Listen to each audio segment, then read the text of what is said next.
பாலும் தெளிதேனும் பாகும் பருப்பும் இவை நாளும் கலந்துனக்கு நான் தருவேன். கோலம் செய்துங்கக் கரிமுகத்து தூமணியே நீ எனக்கு சங்கத்தமிழ் மூன்றும் தா. மூஷிக வாகன மோதகஸ்த சாம்பரகர்ண விளம்பித சூத்ர வாமனரூப மகேஸ்வரபுத்திர விக்ன விநாயக பாதநமஸ்தே. ஜெய்கணேச ஜெய்கணேச பாகிமாம், ஸ்ரீகணேச ஸ்ரீகணேச ரக்ஷமாம். பகவதி யூடியூப் சேனல் நேயர்களுக்கு டாக்டர் ஹரிஹர சர்மாவின் பணிவான நமஸ்காரங்கள். சக்தி ஜோதிடர் குழுவின் சார்பாக வைகாசி மாத பலன்களை பற்றி பார்ப்பதற்காக அடியேன் சக்தி சோமியா ஐயா நானும் டாக்டர் ஹரிஹர சர்மா ஐயா அவர்களும் ஆஸ்ட்ரோ KS ஐயங்கார் அவர்களும் வந்திருக்கின்றோம். இப்போ இந்த வைகாசி மாத பலன்கள் 14/5/2024 முதல் 14/6/2024 வரைக்கும் வைகாசி மாதம். இந்த வைகாசி மாதத்துலேயும் என்னென்ன நல்ல நாட்கள் சுப நாட்கள் இருக்கிறது, அதே போல் கிரக நிலைகள் எப்படி இருக்குது அப்படிங்கிறத பற்றி நம்முடைய டாக்டர் ஹரிஹர சர்மா ஐயா சொல்லுவாங்க. அனைவருக்கும் ஹரிஹர சர்மாவின் பணிவான நமஸ்காரங்கள். நாம் இப்போ பார்க்க போகிறது ஒவ்வொரு மாதமும் பலன்கள் பார்த்துக்கிட்டு வரோம்.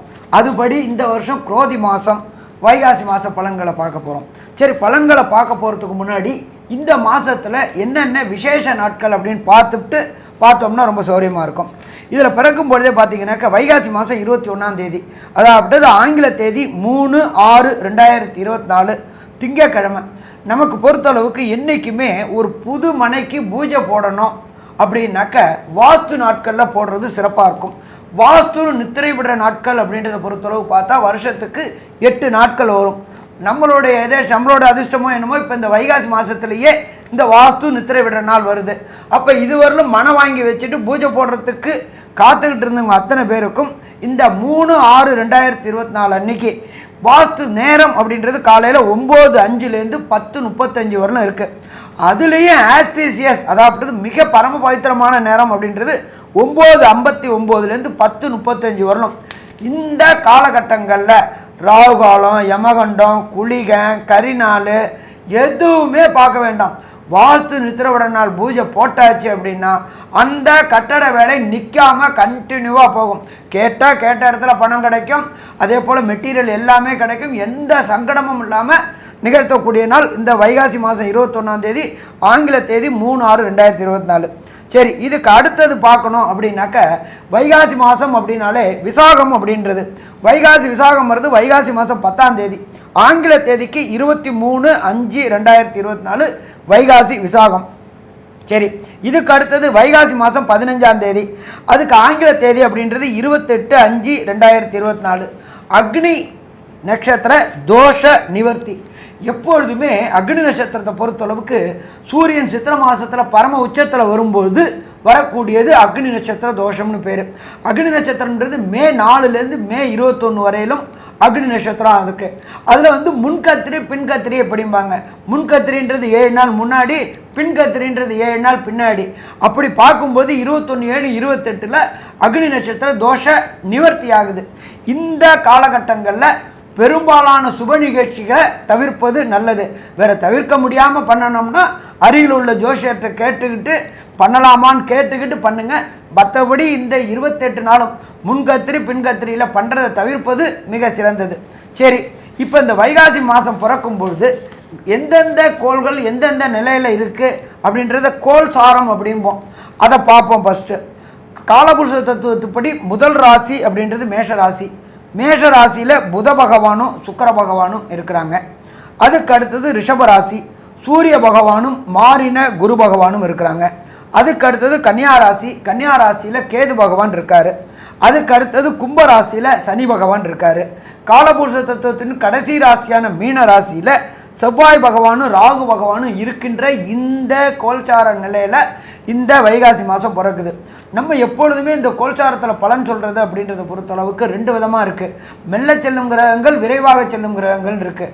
மெல்ல செல்லும் கிரகங்கள் அப்படின்ற பொறுத்தளவுக்கு குரு பகவான் சற்ற ஏறக்குறைய 1 வருஷம், அடுத்தது ராகு கேது பகவான் சற்ற ஏறக்குறைய 1.5 வருஷம், சனி பகவான் 2.5 வருஷம். இதை தவிர பாக்கி கிரகங்கள் அப்படின்ற பொறுத்தளவுக்கு சூரியன், செவ்வாய், புதன், சுக்கிரன் இவங்களை வச்சுக்கிட்டு பலன் சொல்கிறது. இதை தவிர உங்களுக்கு செவ்வாய் இது வச்சுக்கிட்டு பலன் சொல்கிறது. அப்போ நாம் இப்போ பலன் சொல்ல வர்றது வந்து விரைவாக செல்லும் கிரகங்களை வச்சுக்கிட்டு. சந்திரன் 2.5 நாளைக்கு ஒரு ட்ரிப் மாறுறாரு. அப்படி மாறும்பொழுது இந்த வைகாசி மாதத்தில் என்னென்ன கிரகங்கள் அதுக்குள்ளார மாறுறாங்க. எப்பொழுதுமே இந்த சூரியன், புதன், செவ்வாய், சுக்கிரன் 41 நாள்லேருந்து 45 நாள் மாறுவாங்க. அதுபடி மாறக்கூடியது அப்படின்ற பொறுத்தளவுக்கு 20/5 சுக்கிர பகவான் ரிஷபத்தில் மாறுறாரு. அதுக்கு அடுத்தது 24/5 புத பகவான் ரிஷபத்துக்கு மாறுறாரு. 31/5 செவ்வாய் மேஷத்துக்கு மாறுறாரு. அதுக்கு அடுத்த மாற்றம் அப்படின்றத பொறுத்தளவுக்கு 9/6 புத பகவான் மிதுனத்துக்கு மாறுறாரு. 13/6 சுக்கிர பகவான் மிதுனத்துக்கு மாறுறாரு. அப்போ இந்த 4 கிரகங்களும் மெல்ல செல்லும் கிரகங்கள் கிடையாது, விரைவாக செல்லும் கிரகங்கள். இதை வச்சுக்கிட்டு தான் நாம் பலன் சொல்ல போகிறோம். அதுபடி இப்போ பலனை பொறுத்தளவுக்கு மேஷத்திலிருந்து மீனத்துக்கு வரையிலும் ஒவ்வொரு ராசிக்கும் என்னென்ன பலன்கள் உண்டு அப்படின்றத விரிவாகவும் விளக்கமாகவும் பார்ப்போமா? துலாம், சித்திரை, சுவாதி, விசாகம் இந்த 3 நட்சத்திரம் 9 பாதங்களை கொண்ட ராசி. ராசியின் அதிபதினு சொல்லக்கூடியவர் வந்து சுக்கிர பகவான் ராசிக்கு 8ஆம் இடத்துல இருக்கார். இந்த துலா ராசிக்காரர்களுக்கு பார்த்தலையானால் 8ஆம் இடம் அதிகமாக சுபத்துவம் அடைஞ்சு வலுப்பெற்று போய் இருக்கக்கூடிய காலகட்டமாக அமையிறது. இந்த மாதம், அதாவது குரோதி வருஷம் வைகாசி மாதத்தில் பார்த்தலையானால் 8ஆம் இடம்னு சொல்லக்கூடிய இடத்துல சூரிய பகவான், அதை தவிர வந்து குரு, சுக்கிரன், புதன் 4 கிரகங்கள் இருக்கக்கூடிய காலகட்டம். சமசப்தமத்தில் செவ்வாய் பகவான் ஆட்சி பெற்று போயிருக்கக்கூடிய காலகட்டமாக அமையிறது. பொதுவாகவே இந்த மாத கிரகங்கள்னு சொல்லக்கூடிய சூரியன், செவ்வாய், புதன், சுக்கிரன் இந்த 4 கிரகங்களை வச்சு தான் வந்து மாதத்தினுடைய பலன் சொல்லுவோம். இந்த மாதமான வைகாசி மாதத்தில் பார்த்தேன்னா சமசப்தமத்தில் செவ்வாய் பகவான் இருக்கிறது ரொம்ப விசேஷம். கணவன் மனைவிக்குள்ள நல்ல ஒரு அந்யோன்யம் இருக்கக்கூடிய காலகட்டம். திருமண பிராப்தி ஏற்படக்கூடிய காலகட்டம். என்ன சாமி, 8ஆம் இடத்துல வந்து குரு பகவான் இருக்கும்போது எப்படி திருமண பிராப்தி ஏற்படும்னா, சமசப்தமத்தில் சப்தமாதிபதி ஆட்சி பெற்று போய் இருக்கக்கூடிய காலகட்டம். சுக்கிரனும் வந்து ஆட்சி பெற்று போய் 8ஆம் இடத்துல இருக்கார். குடும்பஸ்தானத்தை வந்து குரு பகவான் பார்க்கறது பெரிய விசேஷம். அதனால் திருமணத்திற்கு பாக்கியம் நிச்சயமாக உண்டு. உங்களுடைய ராசிக்கு பார்த்தோம்னா 6ஆம் இடம் வலுப்பட்டுருக்கு, 5ஆம் இடமும் வலுப்பட்டுருக்கு.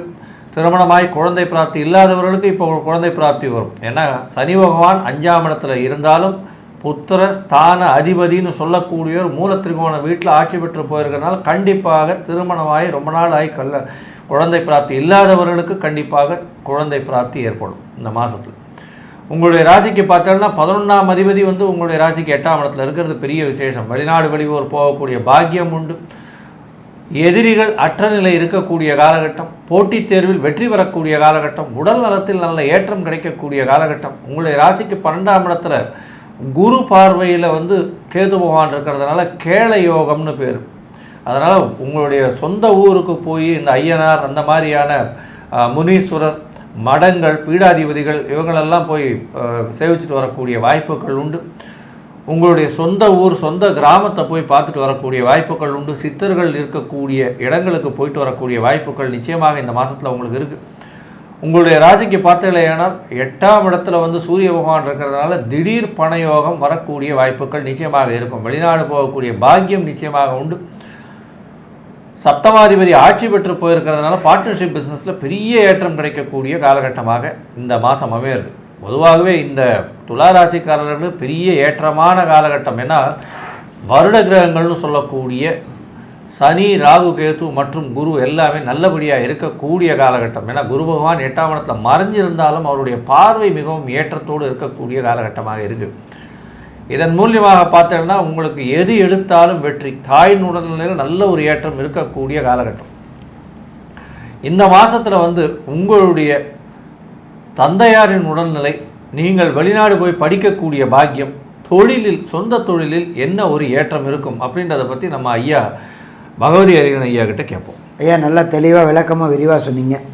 எப்பொழுதுமே ராசியாதிபதியான சுக்கிரன், ராசிக்கு இன்னொரு இடமான ரிஷபத்தில் ஆட்சி பெற்ற சுக்கிரன், அவர் மட்டும் தனித்து இல்லை, பிரகஸ்பதியான குரு, அதே போல் லாபாதிபதியான சூரியன், இவங்க இதை தவிர அனலைசிங் கிரகமான 12ஆம் அதிபதி மற்றும் 9ஆம் அதிபதி எல்லாம் சேர்ந்து 8ஆம் இடத்துல வலுப்பெற்று இருக்கிறாங்க. சின்னத்திரை பெரிய திரை கலைஞர்கள். சுக்கிரன் அப்படின்னாலே கலை தொடர்புடைய துறைக்கு உள்ளானவங்க. அதாவது சின்னத்திரை அப்படின்றது இந்த டிவியில் ஆக்ட் பண்ணக்கூடியவங்க, பின்னிருந்து இயக்கக்கூடியவங்க, கேமராமேன், டைரக்டர், இவங்க எல்லாம் கடந்த காலகட்டங்களில் வாய்ப்பு இல்லாமல் கஷ்டப்பட்டுக்கிட்டு இருந்தாங்க. அவங்களுக்கு எல்லாருக்குமே இப்போ வெளியூர் வெளிமாநிலம் வெளிநாட்டில் வாய்ப்பு கிடைக்க வாய்ப்பு உண்டு. ஏன்னு கேட்டிங்கன்னாக்கா 6ல் ராகு, 8ல் ராசியாதிபதி சுக்கிரன். அப்போ வெளியூர் வெளிநாட்டில் படப்பிடிப்புகள் மூலியமாக இங்கே வந்த வருமானம் மாதிரி 3 மடங்கு வருமானம் வரக்கூடிய வாய்ப்புகள் உண்டு. அடுத்தது 11ஆம் அதிபதி 8ல் ஏறி இருக்கார். அந்த 11ஆம் அதிபதி லாபாதிபதி, லாபாதிபதி 8ல் ஏறி இருக்கார். 8ல் ஏறிக்கிற பிரகஸ்பதியான குரு பகவானும் சேர்ந்திருக்கார். தனம் வெளியூர் வெளிமாநிலம் வெளிநாட்டுக்கு கனெக்ஷன் கிடைக்கக்கூடிய வாய்ப்புகள் உண்டு. எப்படி கனெக்ஷன் கிடைக்கக்கூடிய வாய்ப்புகள் உண்டு? இந்த துளாராசியை சேர்ந்த குழந்தைகளாக இருந்தால் இந்த மே ஜூன் ஜூலையில் ஐஐடி ஜேஇஇ நீட் போன்ற தேர்வுகள் கிடைக்கும். அதில் வேண்டிய மதிப்பெண்ணுக்கு மேலே அதிகமான மதிப்பெண் பெறக்கூடிய வாய்ப்புகள் உண்டு. அதன் மூலிமா வெளியூர் வெளிமாநிலம் வெளிநாட்டில் உள்ள பல்கலைக்கழகங்கள் விருப்பப்பட்ட பல்கலைக்கழகங்களில் சேரக்கூடிய வாய்ப்புகள் உண்டு. தனக்காரகனான குரு பகவான் 8ஆம் இடத்துல இருந்து உங்களுடைய ராசிக்கு 2ஆம் இடமான வாக்கு தனம் குடும்பஸ்தானத்தை பார்க்கறதுனால கேட்ட இடத்துல பணம் கிடைக்கும். வெளிநாடு போகணும் அப்படின்னு முயற்சி எடுத்தால் அதற்கு உண்டான பணம் கிடைக்கும். சரி, அடுத்தது ராகு 6ல் இருக்கார். மறைந்த ராகு எப்பொழுதுமே கெட்ட கிரகங்கள் கெட்ட இடத்துலையும் நல்ல கிரகங்கள் நல்ல இடத்துலையும் இருக்கணும். அப்போ ராகு, மீன ராகு முயற்சி எடுத்தால் வெளியூர் வெளிமாநிலம் வெளிநாட்டுக்கு போய் படிக்கிறதுக்கு வாய்ப்புகள் உண்டு. அதே போல் எதிர்பார்த்த university, top 10 university in the world, top 10 university in the country, top 10 university in the state, இது எல்லாத்துலேயும் கிடைக்கக்கூடிய வாய்ப்புகள் உண்டா? கண்டிப்பாக உண்டு. இதை தவிர ராசிக்கு 8ல் இருந்து குரு பகவான் உங்களுடைய 2ஆம் இடத்தை பார்க்கறதுனால இந்த துலா ராசிக்காரர்களுக்கு இத்தனை நாளாக கல்யாணம் ஆகாமல் இருந்துகிட்டு இருந்தது. திருமணம் தடையும் தாமதமும் ஏற்பட்டுக்கிட்டே இருந்துகிட்டு இருந்துச்சு. எதனால் தடை தாமதம் ஏற்பட்டுக்கிட்டு இருந்துச்சுன்னே தெரியாமல் இருந்துகிட்டு இருந்தாங்க. ராசிக்கு 7ல் இருந்த குரு பகவான் நமக்கு சுயமுயற்சியை கொடுத்தார், தொழிலை நல்லபடியாக பண்ணார், உடல் ஆரோக்கியத்தை கொடுத்தார். ஆனால் திருமணத்தை சரியாக இது பண்ணாமல் தாமதம் பண்ணிகிட்டே இருந்தார். அப்போ இந்த திருமண வாய்ப்புகள் கைகூடக்கூடிய காலகட்டங்கள் இந்த வைகாசி மாதத்தில் கண்டிப்பாக ஃபுல் பிளட்ஜில் பார்க்க ஆரம்பித்தோம்னா வைகாசி எண்டுக்குள்ளார நிச்சயதார்த்தம் ஆகக்கூடிய வாய்ப்புகள் உண்டு. அதுக்கு அடுத்தது பிரகஸ்பதியான குரு பகவான் ராசிக்கு 4ஆம் இடத்தை பார்க்குறார். ராசிக்கு 4ஆம் இடம் அப்படின்றது வண்டி வாகனம் மாத்ருஸ்தானம். வண்டி வாகனம் இல்லாத சைக்கிள் இருக்கிறவங்க 2 வீலர் வாங்கக்கூடிய வாய்ப்புகள் உண்டு. 2 வீலர் இருக்கிறவங்க கார் வாங்கக்கூடிய வாய்ப்புகள் உண்டு. கார் இருக்கிறவங்க லேவிஷ் கார் வாங்கக்கூடிய வாய்ப்புகள் உண்டு. இதை தவிர கடந்த காலகட்டங்களில் அர்த்தாசிரம சனி நடந்ததுனால அம்மாவோடைய உடல் நலத்தில் தொந்தரவு இருந்துகிட்டு இருந்துச்சு. அதனால் பொருளாதார விரயம் இருந்துகிட்டு இருந்துச்சு. அந்த பொருளாதார விரயங்கள் எல்லாமே பிரகஸ்பதியான குரு பகவான், தனக்காரகனான குரு பகவான் பார்க்கும் பொழுது அதுலேருந்து விடுதலை கிடைக்கக்கூடிய வாய்ப்புகளும் இந்த காலகட்டங்களில் உண்டு. ஸோ மொத்தத்தில் பார்த்தோம்னா துளாராசிக்காரங்களுக்கு இந்த மாதம் யோகமான மாதம்னு சொல்லலாமா? கண்டிப்பாக யோகமான மாதம், அதிர்ஷ்டமான மாதம்னே சொல்லலாம்.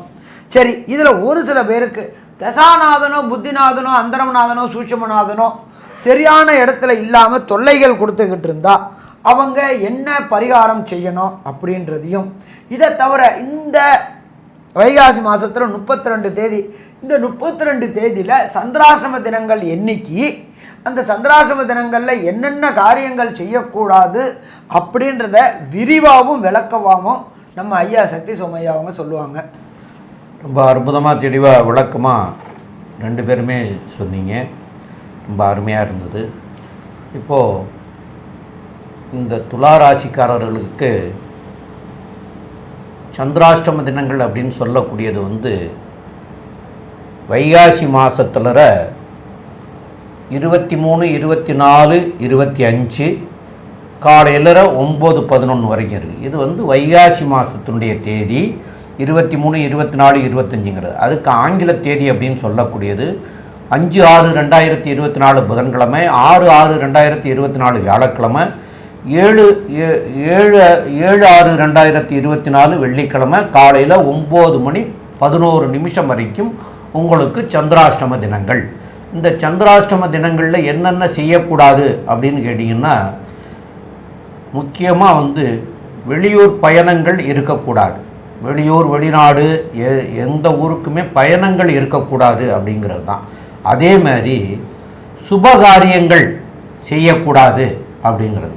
அதாவது திருமணம் வேறு அதே மாதிரி சுப நிகழ்ச்சிகள் எதுவாக இருந்தாலும் அந்த நாட்களில் செய்யக்கூடாது அப்படிங்கிறதும். அடுத்தபடியாக என்னன்னு கேட்டிங்கன்னா, இந்த நாட்களில் வந்து பொதுவாக வந்து இந்த நாட்களில் வந்து புதுசாக தொடங்குகிற விஷயங்களையும் செய்யக்கூடாது. அதாவது இது வரைக்கும் நம்ம செஞ்சதே கிடையாது, இப்போ தான் முதல்ல செய்கிறோம் அப்படின்னா அதையும் செய்யக்கூடாது.